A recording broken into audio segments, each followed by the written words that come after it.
6 inmates are missing from Western Penitentiary. Police say they made a daring daylight prison break. This doesn't happen in Western. It just can't happen. Nuno Pontes was respected. There was an aura around him because of his high IQ.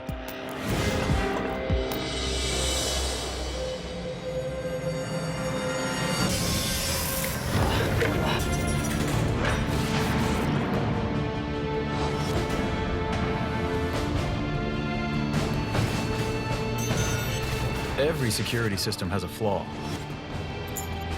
And prisons are no exception.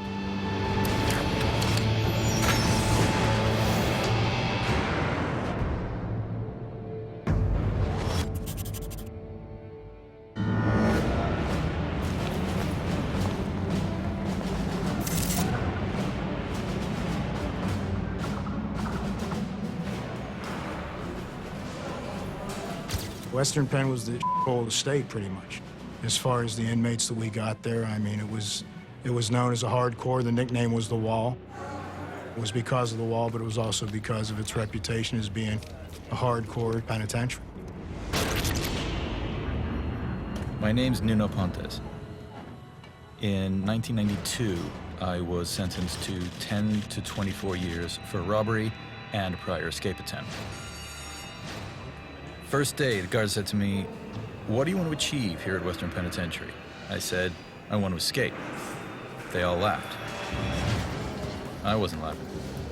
For a prisoner to escape from Western Penitentiary, he'd have to come up with a pretty ingenious plan, because it was a maximum security institution, had a 40-foot wall surrounding the entire prison. In here, having to kill somebody or being killed myself was a good bet. I had to get out. Now, I was convicted of cracking safes and other robberies. I got no excuses. I'm an educated middle-class screw-up. My two co-defendants ratted me out and got just 5 years each. I kept my mouth shut, and I got 10 to 24 years. First con I got to know would later escape with me from Western Penn. Tom Berkelbaugh warned me that the biggest enemy in prison wasn't violent inmates. It was a routine. I think the routine just deadens your mind and senses to where you're like functioning more like an automaton. You're just waking up and going to bed. The way I saw it, any inmate who wasn't looking for a way out was being crushed by the system. I was determined not to let the boredom crush me. I set myself the task of learning something new about the prison every single day for 3 years.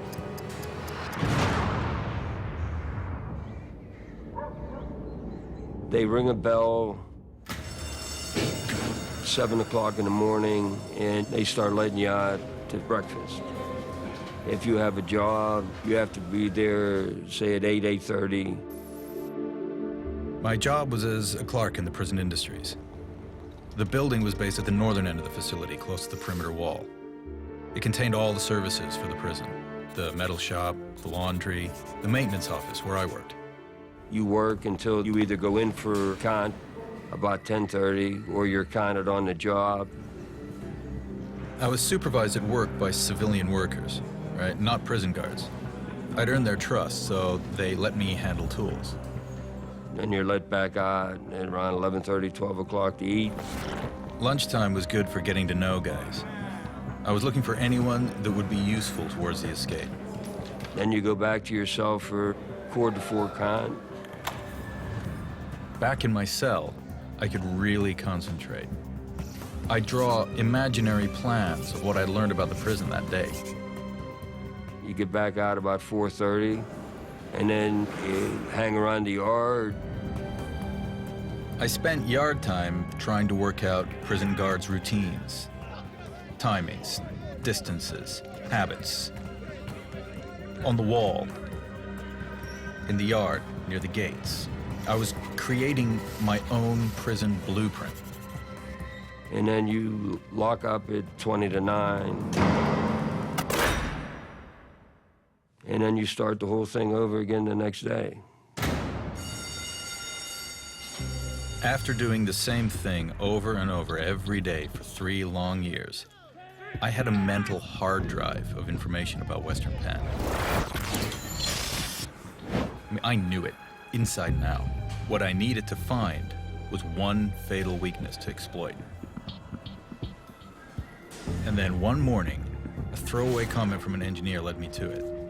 Pipes up in the upper areas of the place. He told me the prison industries block where I worked had an underground crawl space, like a cellar. The door to this crawl space was just yards away from the maintenance office. How could I miss that? This was the breakthrough I'd been waiting for. I realized if I could get into that crawl space, I'd be hidden from view and already underground. Maybe I could tunnel out of the crawl space under the prison wall and come up inside of a prison supply warehouse that was on the other side. But there was a problem. To get into the crawl space door, I needed to get the key to the padlock. I started watching the guard inspections of the crawl space, and I noticed that when a guard came out, the key he used most recently was right there on the top of the pile on his ring. Somehow, I needed to steal this key. How do you steal a key from a guard in a maximum security prison? I started racking my brains. I became obsessed. And then I noticed my teeth marks on the coffee cup. And this gave me an idea. Maybe I didn't need to actually steal the key. I only needed to touch that key for long enough to make an impression on a piece of styrofoam. Great thing about prison, the guards have a routine, just like us. A week later, like clockwork, the guard came out of the basement, and I got 2 guys to get in his face when he came out. Twice now, man. Why don't you do anything about it? What do you say? It's amazing what a pack of smokes can buy you in prison. I don't care, but you guys are just the warden black. While the guard was distracted, I got the piece of torn up coffee cup ready in my hand, and I moved in. Watch who you're talking to. I told you back. You better down. No, I'm not. I know. Watch who you're talking to. You better get him out. Think about it. Everyone was moving around. I couldn't look down at what I was doing, and I couldn't let him feel me touch the key. Let's see you're talking about, man. I'll show that you're talking. Oh, you don't know me. Watch who you're talking to. You want to go to solitary? Yeah, you're talking about, man. I'll show that. When I finally got hold of it, I had no idea if it was working or not. No, you don't want that. I was so focused on the key, I'd forgotten to check if other guards were watching.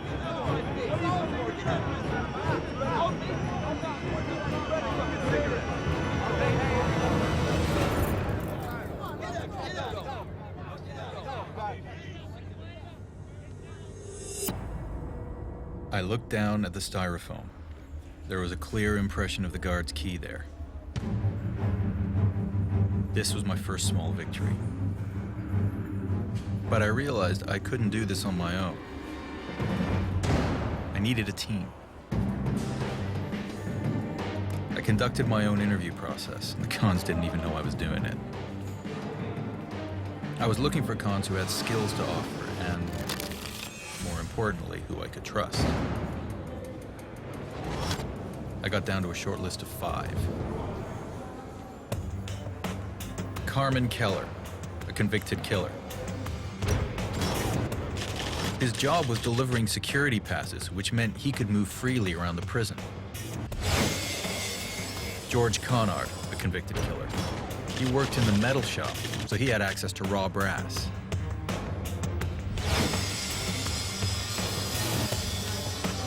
Andy Heim, a thief who could hotwire cars. I'd need him on the outside. And Kevin Billingsley, convicted of robbery and assault. He'd worked as a miner, and he knew how to cut a key. And finally, I got my friend, Tom Berkelbaugh, on board. We were the Pittsburgh Six. A few days later, Billingsley slipped me a homemade copy of that guard's key. I got the crawlspace key into prison industries, but the most dangerous challenge lay ahead. In broad daylight, right under the noses of the prison guards, I had to test out this fake key without getting caught. I waited till most people were at chow around midday. I left the maintenance office and headed towards the crawl space, just yards away. This was risky. I had no possible reason to be messing with this padlock. The person most likely to spot me was the guard on the wall. The perimeter wall overlooked the entire prison industries section, including the outside of the maintenance office and the door to the crawl space. But the guard's only clear sight of the crawl space door was from the tower. He'd have to leave the tower to patrol the end of the walkway and back, which took him 17 seconds. I had 17 seconds to get to the door, test the key, and get out. I slipped into the doorway. I remember starting to count in my head.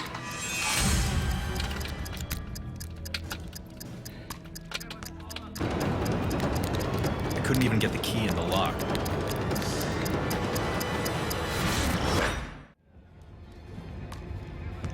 I remember thinking, I can't give up.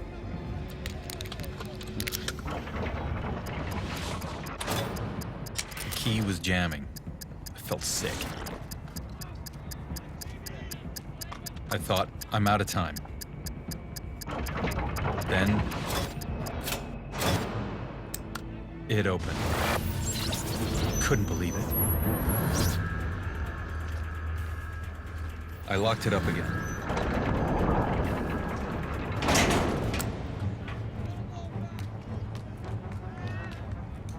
The time was up. I got out. And there I am thinking, I just unlocked the door to freedom.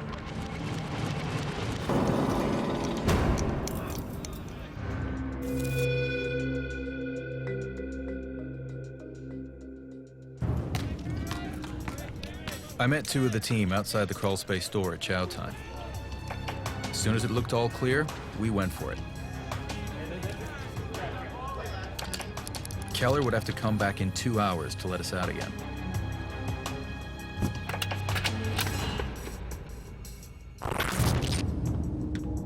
We walked down steps into the underground crawl space. We found hard hats and flashlights, tools left by workers.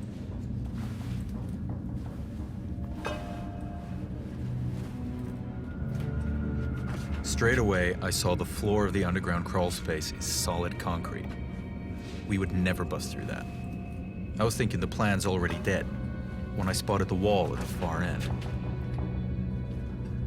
I figured if we could break through this interior wall, we could start tunneling out, down below the perimeter prison wall, then up into a prison supplies warehouse on the other side. But first, we had to break through the wall. Surely someone will hear us up above. We just had to risk it.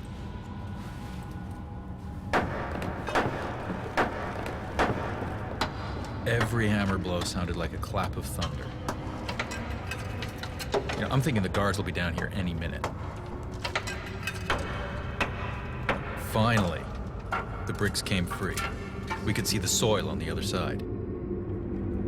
My heart was pumping wildly.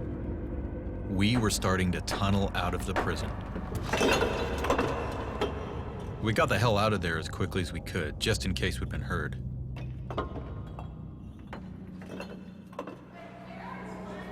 From that point on, we worked out a pattern of digging around the prison routine. I could only go missing from the maintenance office at lunch, but Keller and Billingsley's jobs meant they were always on the move.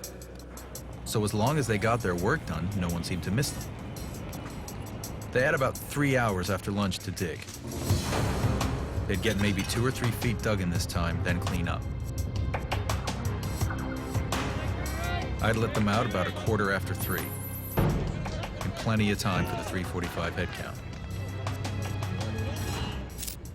There was a lot of cases where people had escape in mind, where we were fortunate enough to find out about it and stop it.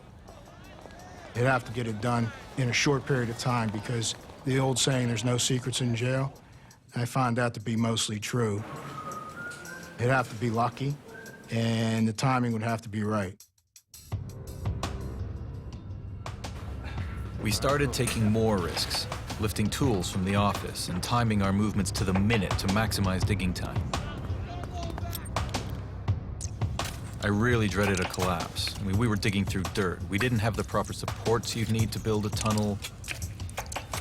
All I could do was pray that Billingsley knew what he was doing. I thought about nothing else but the tunnel. It becomes your life. Within 4 weeks, we dug under the prison wall, and we were ready to tunnel towards the warehouse. I estimated we were about 4 weeks away from Breakout.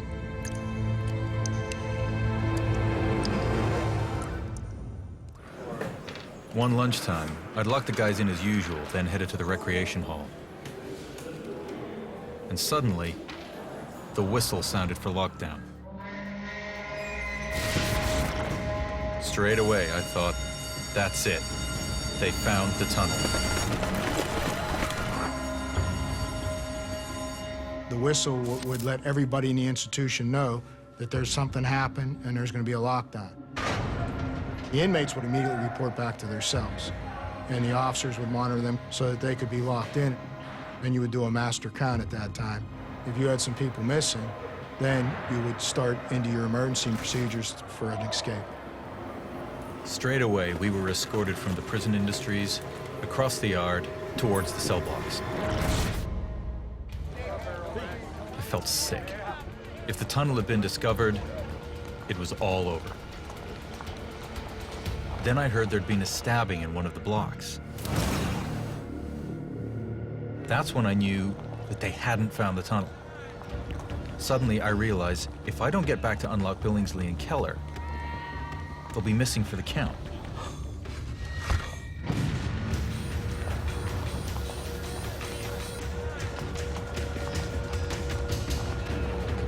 I have to set off in the wrong direction towards the crawl space. I got 15 feet from the door when a guard stopped me. I told him I had to go and shut down a computer, but he got distracted, so I kept going.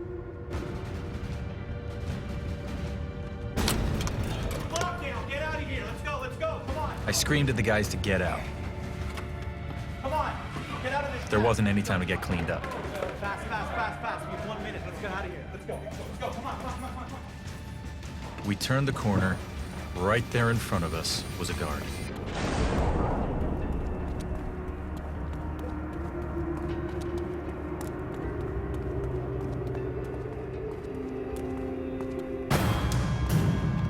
It's like he could tell something wasn't right.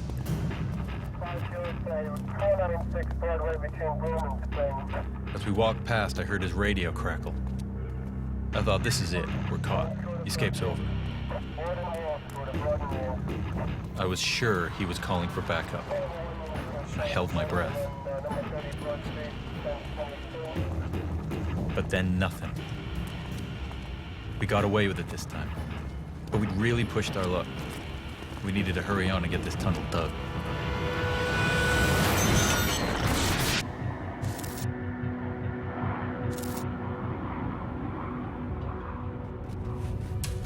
We dug about 30 to 40 feet now. We had to be close to that warehouse. It was so hot I almost passed out several times. Soil kept falling. I could be buried alive at any second.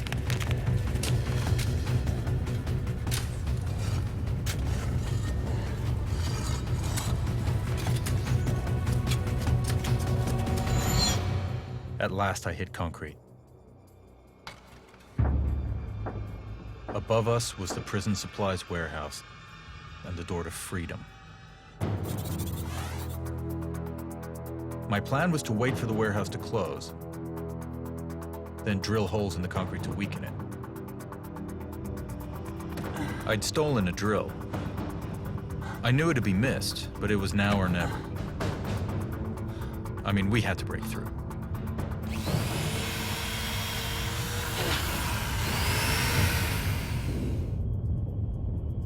It was like a dam had burst.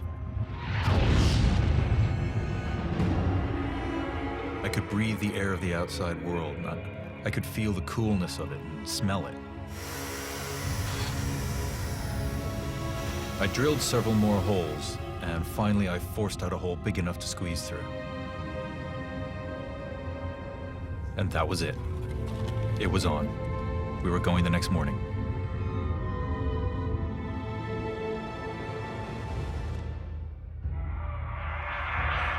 I didn't sleep at all that night. I got the shakes. I shook solid for 45 minutes.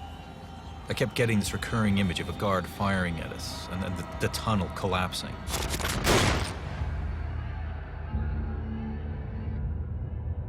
I kept thinking, what if my plan goes wrong? I run through it all again. If we make it through the tunnel, we then have to get out of the prison supplies warehouse without being seen by staff. Next, we exit into the courtyard, overlooked by a guard tower. We have to walk 30 feet past the guard tower to an exit door here, unnoticed. It was the longest night of my life. The pressure's on now because we're almost there. It was a relief when the morning came, when we met in the crawl space early. The warehouse up above us was still locked and alarmed. When it opened for that day, that was our cue to go.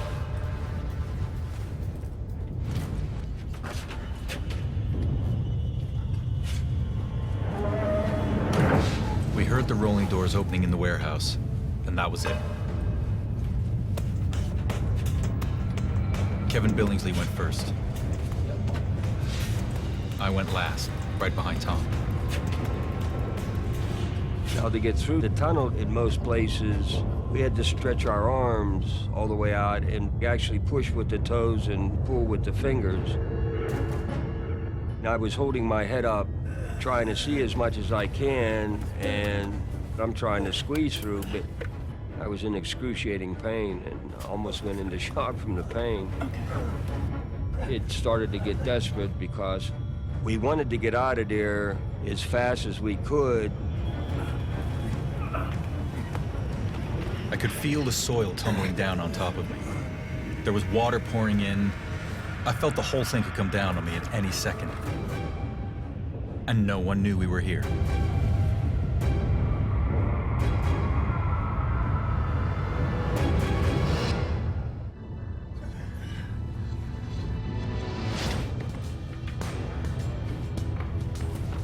I came out of the tunnel. I could smell the greasy floor. Nothing ever smelled sweeter. Now all we had to do was cross the courtyard, and we were free. This is it, right? You guys ready? I pulled hard on the door. It opened. And I looked out. All clear. Then, near the tower, I saw a guard. He was looking right down at me. My mind was racing. I didn't know what to do. I nodded. He nodded back. Why are you the guard? There's a guard. There's a guard with a gun, all right? All right. Just relax. Just relax. He's our guard. All right, relax. I got this. I told the guys to keep their helmets on. All right, just play this. We're gonna walk out as if we're construction workers. Like we're meant to be there. We couldn't go back now. Nobody look up at that guard. Just getting out of here. We're leaving for the day, all right? I took the lead with the blueprints, and they followed. Bunch it together. Let's go.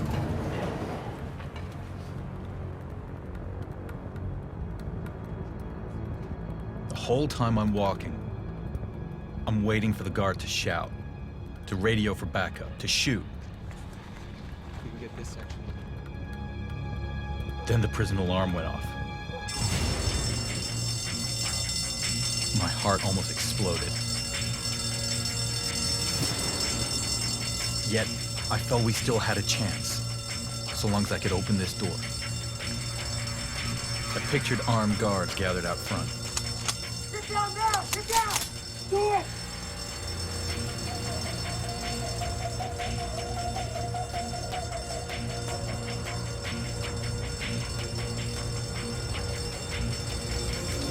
Place my hand on the handle.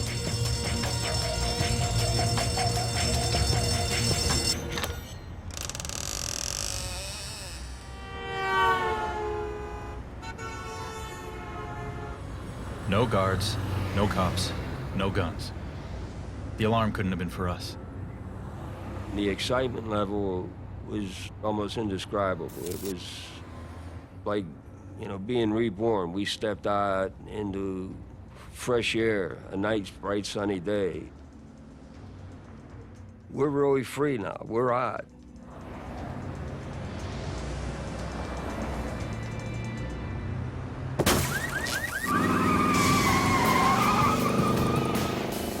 Andy Heim did his job and hotwired a Pontiac.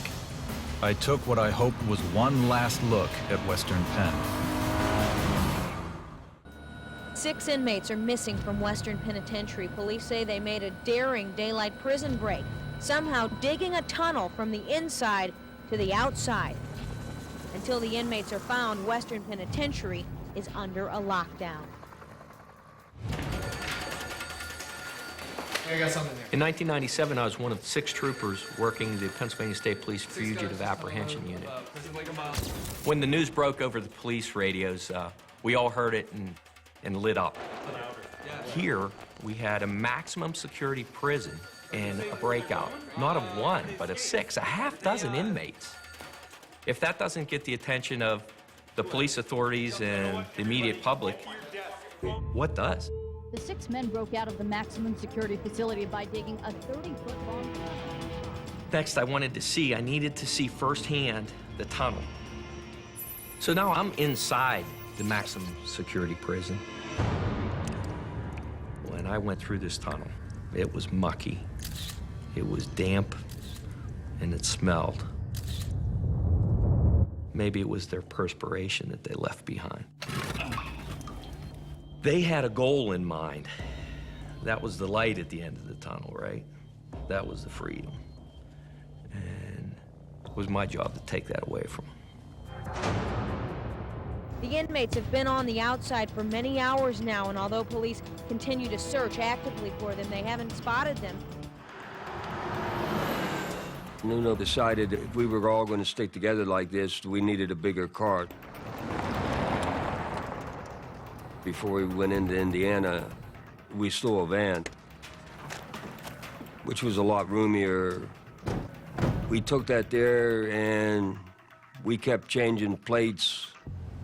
Police believe the inmates stole their getaway car from a parking lot next to the prison. On day 2, the stolen car was recovered. It's an '89 Pontiac Bronze Bonneville, and the left rear window was broken out. That's a big break. That's goosebumps. They stole a van. That in itself said that they're together. That's a direction of flight.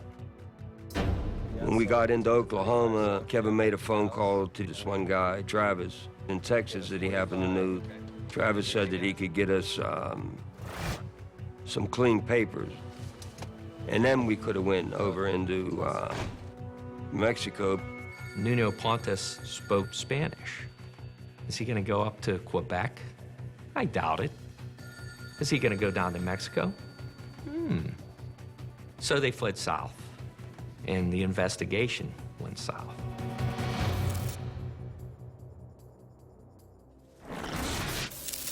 We got to a hotel in Houston, Texas, where we had to sit tight and wait for Billingsley's contact to come up with the fake IDs. Our connections made sure we'd have money and guns to deal with any problems. We'd kill time by getting some beers in and partying.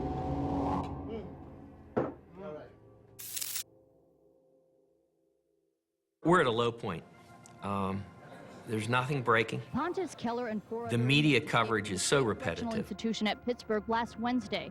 The 6 men The drove faces back of the to 6 the inmates are facility all by over the a TV, 4-foot-long tunnel. and we feel the pressure to come up with something. We need an arrest.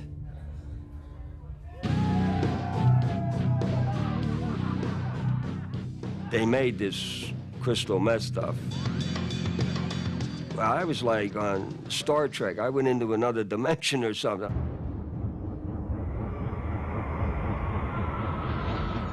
Now everybody's like kind of freaked out now.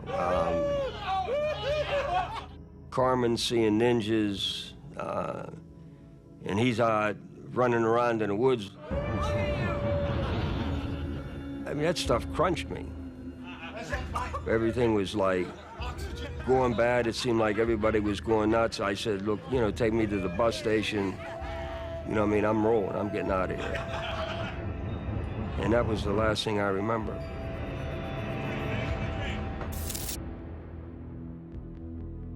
Now we're on day 6. I'd been working this since the 8th of January. I'm cooped up.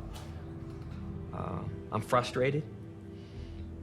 I'm waiting for the break. And the break came in the way of a phone call. Hello? And it was quite simply put, they got Berkelbaugh. Where is he? Houston. My bags are packed. I'm ready to go.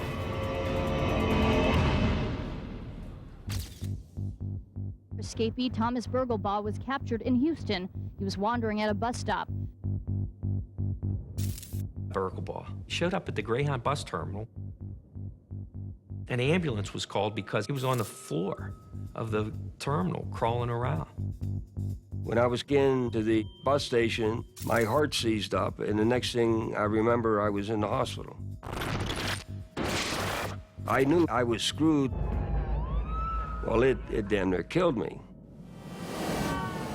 I needed to be the one to interview Thomas Berkelbaugh. I needed to crack the ice as to the other 5. Where are they?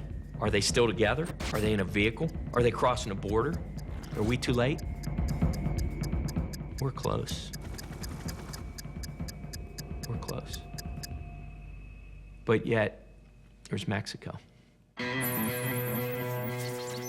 When I rounded the corner into the interview room and saw this drug-induced, scramble-brained Thomas Berkelbaugh, some of my hopes and dreams were wiped out. Get some drugs, partied. I don't know. He was nonsensical. Oh yeah. After 3 hours and 10 minutes, I was frustrated. He wasn't speaking English. Partied all night. But he didn't speak of things in the individual. We went. It was we. We. We went over to. And that was a good sign. That gave us an edge because we were looking for the group of them and not 5 individuals like ants fleeing different routes. Keller and me were driving along some back roads to pick up supplies when a cop car appeared ahead of us. Just look ahead. This doesn't feel right. It's all right. Just go by him. It's fine. We passed it. Just trust me. No drama. Would you just trust me on this? Just keep driving. It's fine. Don't go too fast. Just keep it under control. Then the cop car pulled in behind us. The lights went on. Keller started panicking. I told him to pull over and stay calm. I'd do the talking.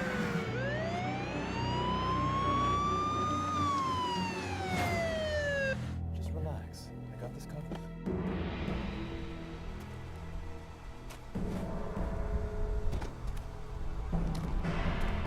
Cop walked towards us. Keller, he lost his nerve. Just takes off. I remember thinking, great, now we're caught up in a high-speed car chase.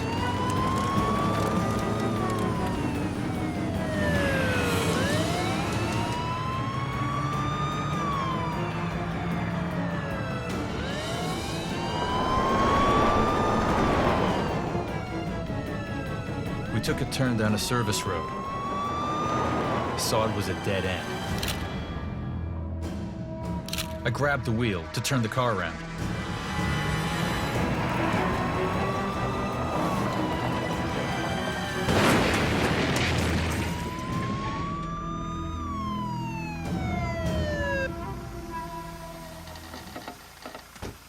I could hear the cop's footsteps. Instinct kicked in. Before I knew it, I was out of there, running.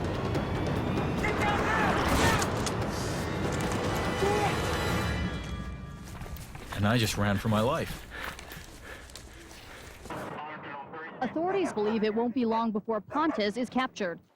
Right now, the area that he's in here is about a square mile. But it's not going to be very much that he's going to be. You got to be kidding me. Free from us.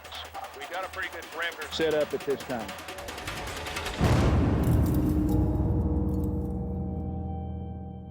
Two down and 4 to go now. Carmen Keller's in cuffs. And in Carmen Keller, I saw pride. Even though he was in a jail cell, he was proud of what he accomplished. He was successful in his own mind. And you try to play on that. I told him what a celebrity he was back at the wall. 6 states. A lot of cops looking for you guys. You know, we looked apart and everything like that. I want to know, who's the associate? Who's conspiring with them? He brought us the booze. Booze. Wow, we got the drugs. Oh, man. Who are they leaning on for money? Travis. The name Travis comes up. Travis have a last name? No. Now things are starting to get interesting. Yeah, just Travis. Now we have something to give the local and federal authorities that are working the case in Texas. Yeah, good times.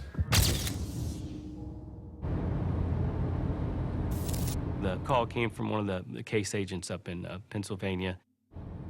The biggest lead came from Keller after he was interviewed, after his apprehension. Keller knew this person, Travis, was helping him and the rest of the fugitives, and he knew it was in a trailer, and it was on I-10 just outside of Houston. And he knew this white elephant sits on the property where the trailer was. We found the landmark, and we found this little trailer we were looking at, and there was a red Ford vehicle parked in front. So we're running the plate through our database, through our radio. Sedan 24086M. And we got a hit on the plate. It was a stolen vehicle. Copy that. That ratchets your emotions up a little bit. At the same time, Travis decides to leave the property, and he's going to drive that stolen vehicle. We're still on him, followed him. He didn't go very far at all. He went to the Pasadena motel. He's not paying any attention to us at all. So we stopped the car. I can see the guy get out. He's starting to go inside. And we made the decision, Mario, you need to go with him. We need to see if we can put this guy down in a room. He gets out. I go down a little bit farther in a position where I can see my partner because I need to cover him.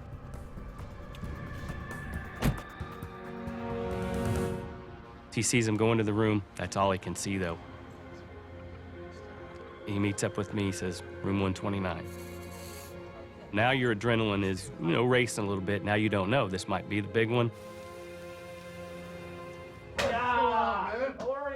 Travis brought the rest of the fake papers. Now we had our IDs, we could go. In 5 hours, we'd be across the Mexican border and free. Nothing was gonna stand in our way. Mario and I were by the vending machines, watching the room. We're kind of acting like we're waiting for somebody. Something was getting ready to happen.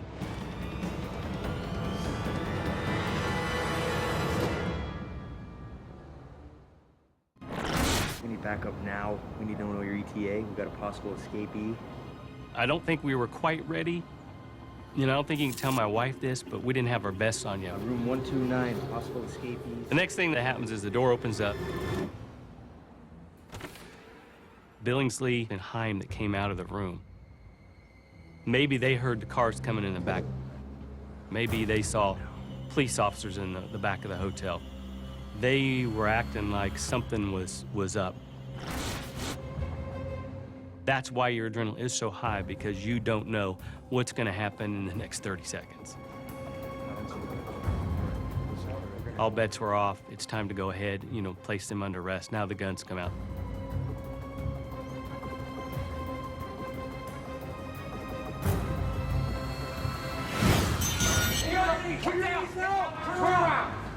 On your knees. Right down, let's go. I heard shouting, lots of car doors slamming. Grabbed my gun, headed for the door. You have these two guys on the ground. Cuff them quick, do a quick search. But you still have a hotel room, and that door could open at any time. The rest of the people in that hotel room could be armed. They open the door and start firing, they're gonna get the first shot off.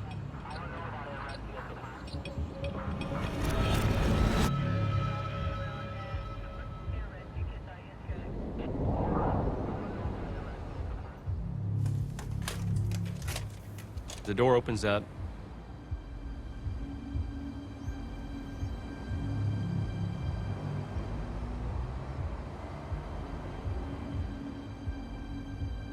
And Pontes comes out. We're yelling at that point in time. Put your hands up. Get on your knees. Sit now. FBI, police, got you surrounded. And he was looking around. He could see there was several guns pointed at him. On your knees. Do it. Down. Get on the ground. I noticed every single detail. My mind was racing, weighing up all the options. On the ground. Put your hands up where we can see him. Down on the ground. Let's go. We were eyeball to eyeball, and it's almost like he came out and let me see how many people are out there, see if maybe I can get a shot off.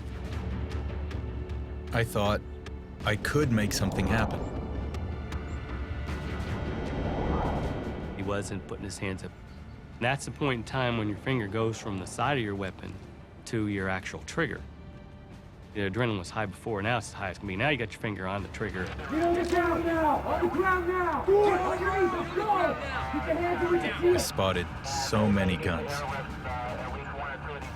Get down on the knees, let's go! Stop!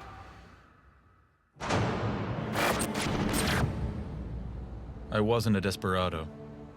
It was all over. This was the worst moment of my life.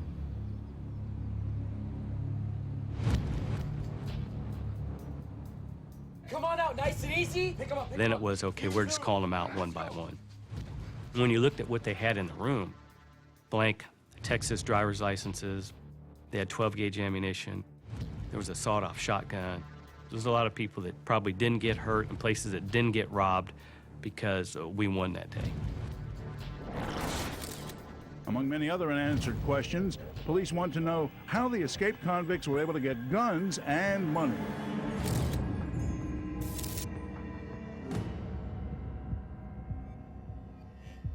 "30-year-old Nuno Pontes, identified as the mastermind of the escape plot.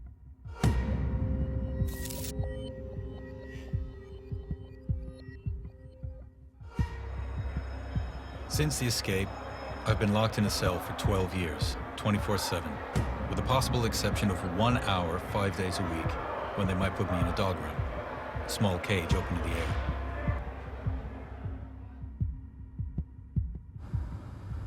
The only reason that cop stopped us in Texas was because we weren't wearing seatbelts.